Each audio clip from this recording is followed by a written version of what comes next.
Miniature number 1. They drove right past me at the intersection. It was definitely Lee, her blonde hair fluttering behind her. What was my wife doing on the back of a motorcycle at 3 in the afternoon?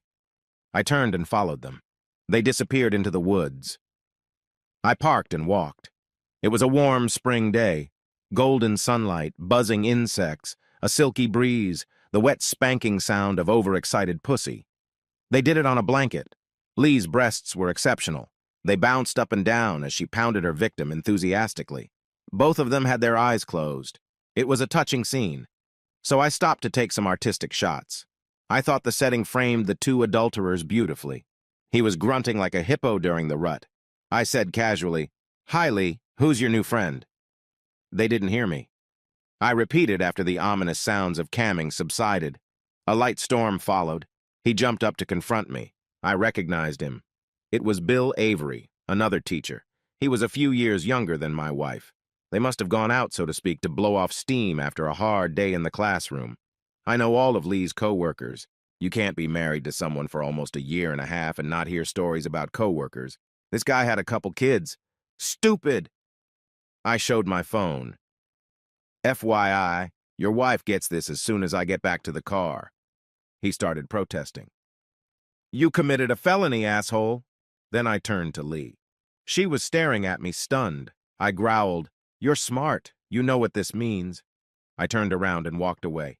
Shortly afterward, Lee came home. She looked disheveled. She went upstairs, showered, and came downstairs in yoga pants and a tight t-shirt. Bitch, she thinks she can fuck me and pull me back into her bosom. And out loud I said, "You're wasting your time. This marriage is over." She whimpered. But it was just a little fling. It meant nothing. It meant the end of our marriage. Have you thought about it? She wailed. No, you cannot divorce me because of one little indiscretion. I snorted. You call this carelessness? Lee looked surprised. Obviously, I wasn't buying it. She said carelessly, There was nothing special about him. I put him out of my mind. I'm all yours now. I laughed. I've seen and heard, Lee. You loved every second of it, and you'll be back as soon as the fever breaks. She looked scared. Maybe I wasn't as much of a loser as she thought. She put on her most seductive look and said, Come upstairs, baby, and I'll show you how much you mean to me. Really? She thought I was that stupid? I tried to keep the anger out of my voice. I'm leaving. I'm not coming back. She went the other way. Her face turned red. You're making a big deal out of this, Todd. I never cheated on you. You've been out of town for 2 weeks every month since we've been married. I've had a lot of offers. This is the first time I've ever said yes. We can get through this if you really love me. Amazing. I looked at her with regret. Goodbye, Lee. Wait to hear from my lawyer. We had only been together for a short time, and I was getting tired of the constant deceptions. I was tired of watching every move just to keep my marriage alive. It's time to end it. I drove 2 towns over and parked in front of a neat little bungalow.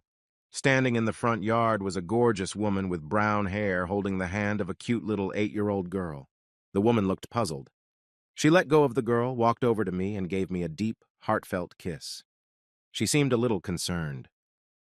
I thought you were on your monthly trip. Did something happen? I looked into her beautiful eyes. Only good things. I decided that life was too short. It was time for me to stop traveling. My wife wrapped her arms around my neck, pressed her whole body against me, and said sincerely, Welcome back, Stephen. Your family missed you. Miniature number 2. Mike couldn't imagine that this day could be any worse. It was bad enough that he'd been handed an envelope and given the bad news. But now he would have to go home and break the news to his wife, Michelle. They had gotten married 3 years ago, right out of college, and had started their careers. They were both making decent money, but Mike had no idea how they were going to manage financially. Mike was immersed in his thoughts, barely aware of his surroundings as he drove home when his cell phone rang. Hello? Hey, baby. Is everything okay? You don't sound so good. Sorry, it's been a rough day. I'll tell you about it when I get home. Okay. I have something to tell you when you get home, too. Oh, I forgot to tell you before. My parents are having dinner with us tonight. I'll see you when you get home. Love you. I love you, too. When the call ended, Mike groaned. He loved Michelle's parents, but the last thing he wanted to do was give her bad news when her parents were there. On second thought, though, maybe having them there wasn't so bad. They had been through a lot, so maybe they could help Michelle see that this was just a setback and that together they would find a way to get through it. Mike didn't want to spoil everyone's dinner, but decided it would be best to break the bad news as soon as they got home. That way they would have plenty of time to talk about it and try to work out a plan on how to move forward. Mike, envelope in hand, walked through the door of their small apartment and found Michelle and her parents, Tom and Mary Beth, sitting on the couch waiting for him. Michelle had the biggest smile on her face as she sat holding her mother's hand, and it pained him to know that he would be the cause of her smile turning to tears. Before he could enter, Michelle said, "Hi, baby. I know you've had a rough day, but I have something important to tell you. So, for the last 10 months, we've been trying to have kids without success. So today my mom went with me to the fertility doctor.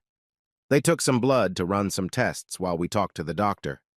After a while, a nurse came in and handed the results of the blood test to the doctor. After looking at the results, he said there was nothing he could do to help because I'm already pregnant." Mike stared silently at Michelle for a minute, digesting what she had just told him. As he took in her words, tears streamed down his face. Michelle, thinking that Mike was stunned by this news, jumped up to hug Mike but recoiled in horror when he screamed, "Don't touch me!" Tom and Mary Beth stared at Mike incredulously. They had never seen him like this before. "Mike, what happened? I don't understand. We talked about this. This is what you wanted, isn't it?" "What did I want?" "This is definitely not what I wanted. What I wanted was to have children with the woman I loved most in the world, raise them, and then grow old together, surrounded by family and friends. This is what I wanted." Michelle was on the verge of tears. "What are you talking about? We're going to have a baby. We're going to grow old together." "No, you are having a baby, not us." Mike spit out the venom.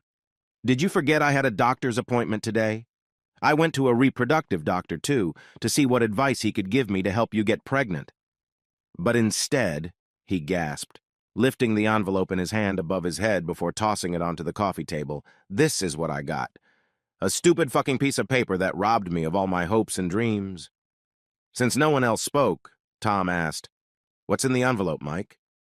Looking Tom in the eye, Mike replied, "The results of today's tests." Turning his hate-filled eyes to Michelle, he said through clenched teeth, "I'm infertile."